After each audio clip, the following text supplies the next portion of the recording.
Okay, students, so this is the first of the two choice questions. So with reference to the information and your own knowledge, so it's saying anything you think is relevant from across the 2 years, as well as the case study, possible macro and micro, so it needs some macro and some micro analysis. And an easy way to try and do that is to think about what graphs you could use. Effects on the UK economy of a decision by the government to encourage fracking. Now, the easiest approach to this in the half an hour is to think of effects which are positive, which are micro, and effects which are negative that are macro, or vice versa. So effects which are positive that are macro, and this might be the easier one to do, and effects which are negative, which are micro. Then in terms of the it depends upon and the judgment, we can kind of incorporate bits of both. So the positives are around positive externalities, but in terms of an energy source, it will reduce the cost of production for businesses.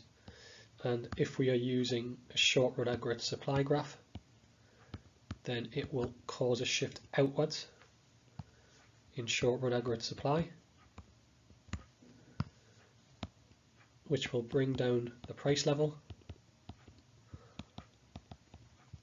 and allow output and real incomes to rise. So businesses will increase their output, demand within the economy will increase as the price level falls. The benefits you've got of that are some short-term economic growth because it's a short run aggregate supply graph. We've also got an increase in employment, so it will create jobs, and it specifically mentions those jobs. I think about 30-something thousand jobs, 35,000. So specifically talk about that in terms of your AO2.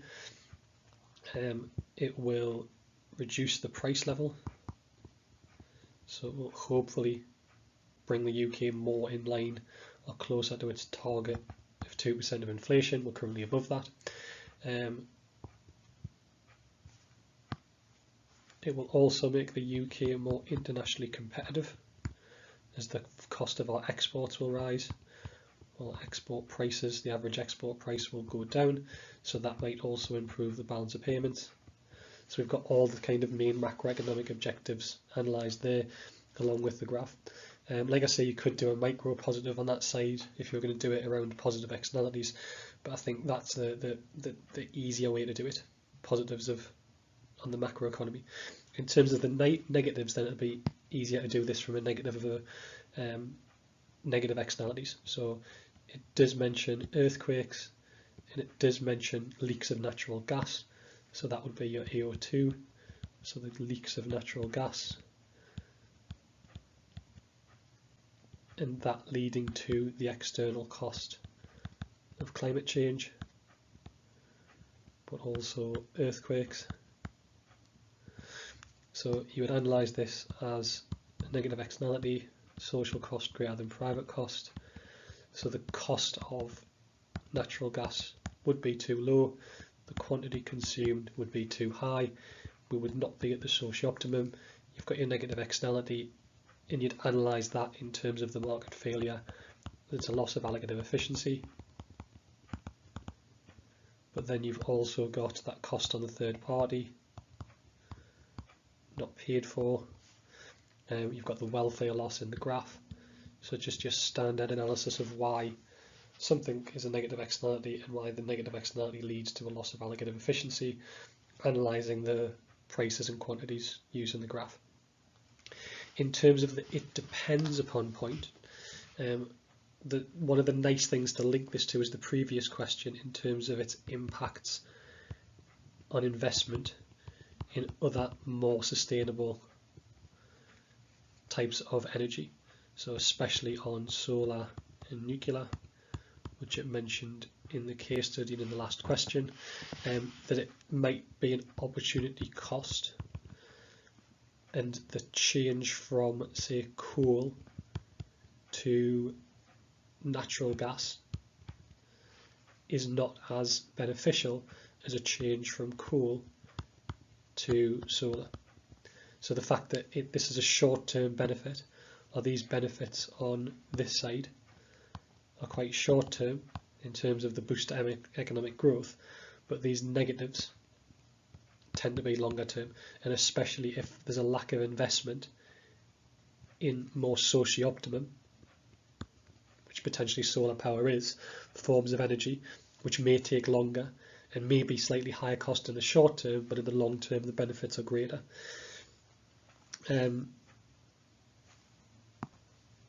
You could look at it in terms of size, as it does say that even if we do invest in it, it may only be 10% of total UK energy, which you could say then the benefits might be small, but also the costs might be small in that situation.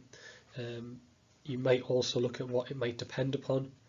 So the lowering of cost of production might lead to further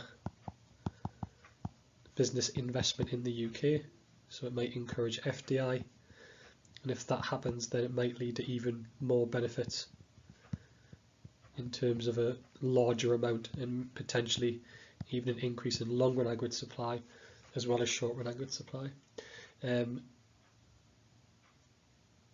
You could also look at it in terms of it depends upon government intervention of solving that micro problem of potentially taxing that industry to create money that could be used for other green sources of technology or energy. Okay, the second question, same structure, information provided in your own knowledge, micro and macroeconomic effects on the global economy this time. So when it mentions the global economy, you want to look for kind of one developed and one developing economy of lower energy prices. Now, one of the key things that it's talking about in terms of countries involved is that the USA is benefiting from this. So the USA, to an extent, is benefiting from the lower energy prices. So again, it's a positive and a negative. Try and look for a macro and a micro. So in terms of the beneficial countries, one of the countries it does mention is the USA. So it'll be good to use that as on your positive side. And in negative, you could look at kind of other primary dependent countries, and especially countries that are primarily dependent on oil, such as Russia and say Venezuela, who both have suffered from the falling price of oil as it's their main export, or one of their main export commodities. So this you're going to make it about a primary dependence argument, and that primary dependence argument would be your macro argument. To make this as a benefit and to make it a micro benefit, I think a good way to do this would be to link this into labour markets. So your individual labour markets, and you would talk about the market for people who work, or the people who work in the gas industry in the US. Now in terms of the positives, because you have a derived demand for labour, and again I think there was a key statistic in terms of how many jobs were created. So you could say that because the supply's gone up for natural gas, which has brought the price down, but the quantity demanded, or there's been an extension of the quantity demanded, then this has meant that the demand for natural gas has gone up, and this would also create an increase in demand for the people who work in that industry. So there will be an increase in employment in that industry, and there'll also be an increase in the wage level in that industry. And then you can look at it in terms of micro benefits, in terms of standard of living. You could also look at micro benefits in terms of, because of the increase in supply, consumer surplus. So incomes are rising in the economy and people are getting cheaper goods and services, so you have that positive microeconomic benefits. But linking it into the market, the individual market for natural gas, and also the individual market for workers in gas in America. The negative one would be your typical argument against primary dependence. So the price of oil is going down. It's an inelastic good. So the revenues that the countries would be gaining, the export revenues, will be going down. There was also the Prebisch-Singer hypothesis in terms of the price of your exports being less than the price of your imports, so worsening terms of trade, and this leading to a deterioration of the balance of payments, which would lead to the negatives of reducing economic growth, increasing unemployment within those countries, and also things like government debt and deficits increasing. So again, positive on the micro side, in this one negative on the macro. In terms of your evaluation, it would be quite good to look at it in terms of like LEDCs. So if you're a less economically developed country and you are primary dependent, it's likely that this will take up a large proportion of your GDP. If you're a more developed country like America and you have that primary resource, then it's going to be a much smaller part of your total GDP. So the benefits or the costs to America are going to be small, but the benefits or the costs to an LADC like Venezuela are going to be large. So the impacts, the negatives, will be much larger there because it takes up a much greater percentage of their GDP and lots of industries are linked to it, whereas in America it's a much more balanced economy across the different sectors. So it will have a less of an impact, that positive, on those individual markets in America. You could talk about the long-term trends, and the long-term trends in energy prices have been upward, and this is a non-renewable resource.